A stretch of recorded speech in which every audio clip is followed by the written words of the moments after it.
बिस्मिल्लाहिर्रहमानिर्रहीम। अस्सलाम वालेकुम। आई एम हमज़त वसम और आज हम ये बात करेंगे कि सी प्लस प्लस में हम अपने फंक्शंस किस तरह यूज़ करते हैं और फंक्शन होता क्या है और इसके हमें बेनिफिट्स क्या होते हैं।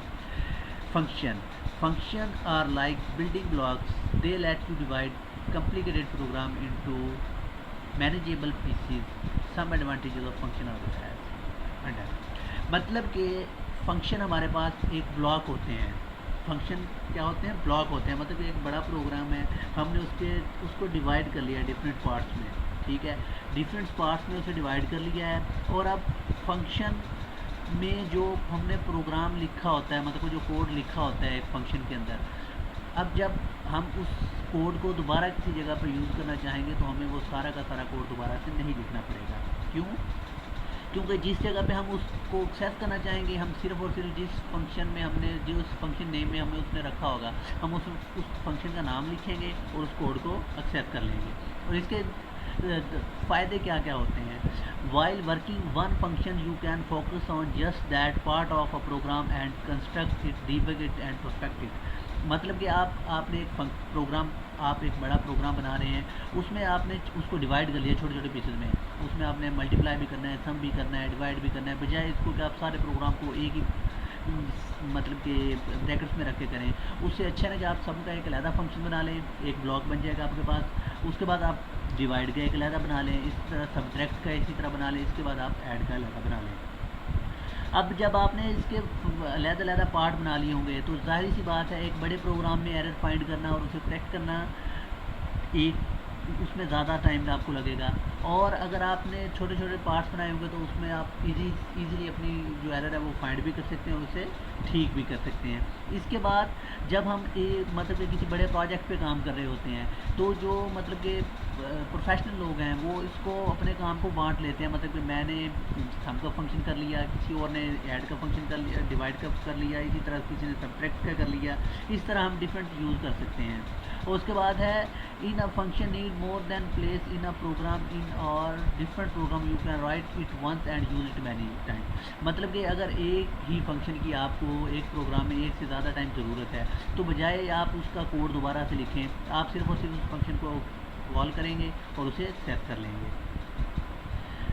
इसके बाद हमारे पास फंक्शन की डिफरेंट टाइप्स हैं। एक होता है pre defined function. Pre defined function का मतलब होता है जो पहले से हमारे पास बने बनाए पड़े हैं, जिस तरह पावर का फंक्शन है, स्क्वायर का फंक्शन है।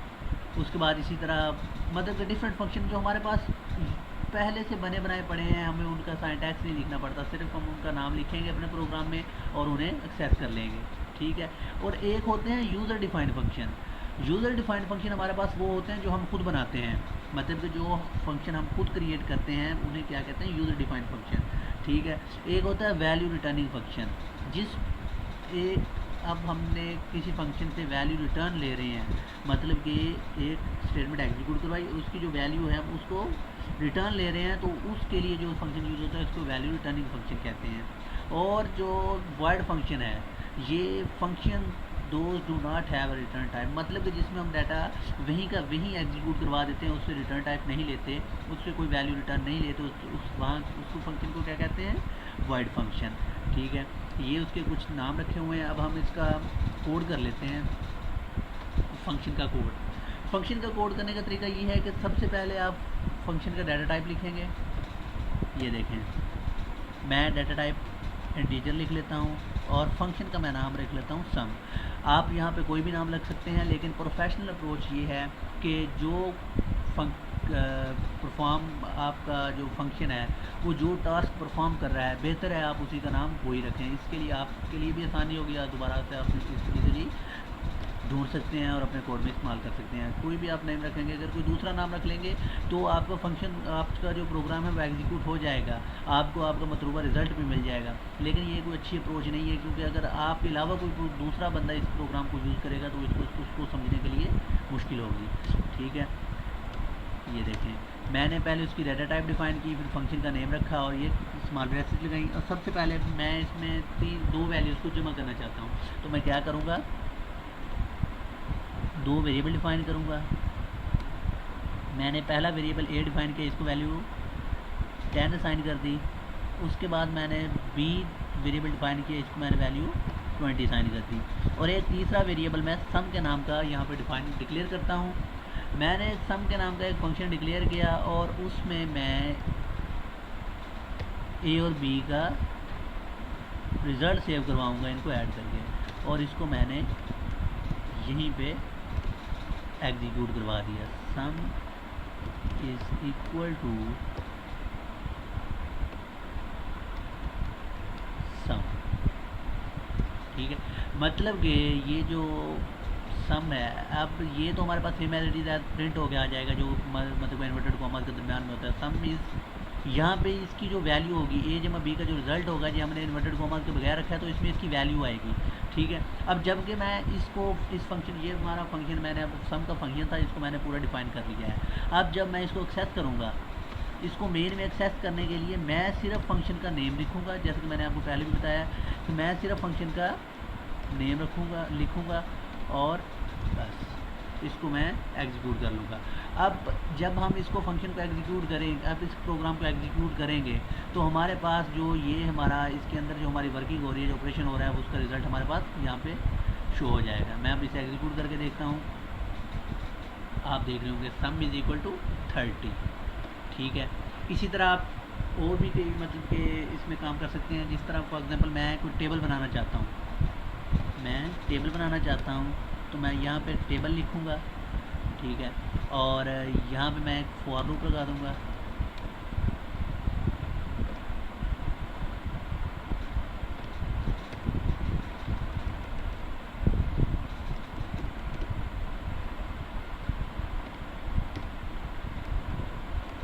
फॉर लूप लगा दी, I is equal to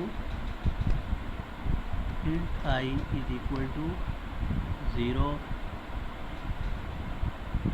I less than है 10 से, और हर दफ़ा आई में एक दफ़ा का इंक्रीमेंट होता रहे। और ये हमारा हमारा जो प्रोग्राम है वो रन किस तरह हो, मतलब कि वो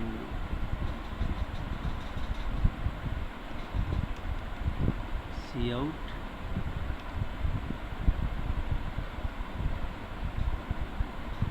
आई टेबल आप किसका बनाना चाहते हैं। फॉर एग्जांपल मैं 2 का बनाना चाहता हूँ, तो बी इक्वल टू मैं 2 कर देता हूँ। आई मल्टीप्लाई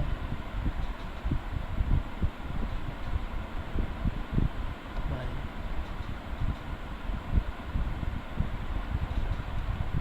ये इन्वर्टेड कॉमा के बगैर लिखेंगे क्योंकि हमने इनकी वैल्यूज़ लेनी है।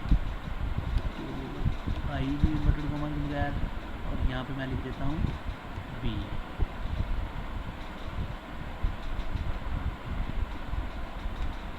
ठीक है। और यहाँ पे मैं इनको करवा देता हूँ एक और, यहाँ पे लेके इज इक्वल टू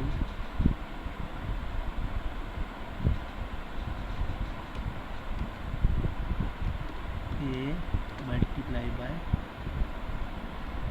आई।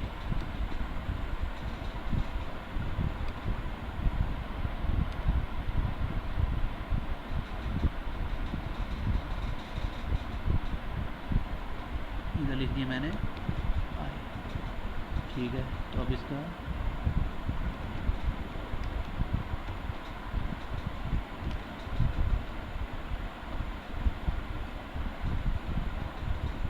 यहाँ पे सॉरी बी था मेरे पास, मैंने गलती से ए लिख दिया, और यहाँ पे एंड लाइन।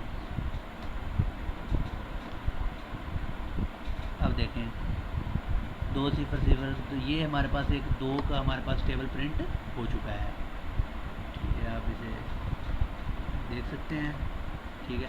तो इस तरह हम अपने फंक्शन को यूज़ करते हैं।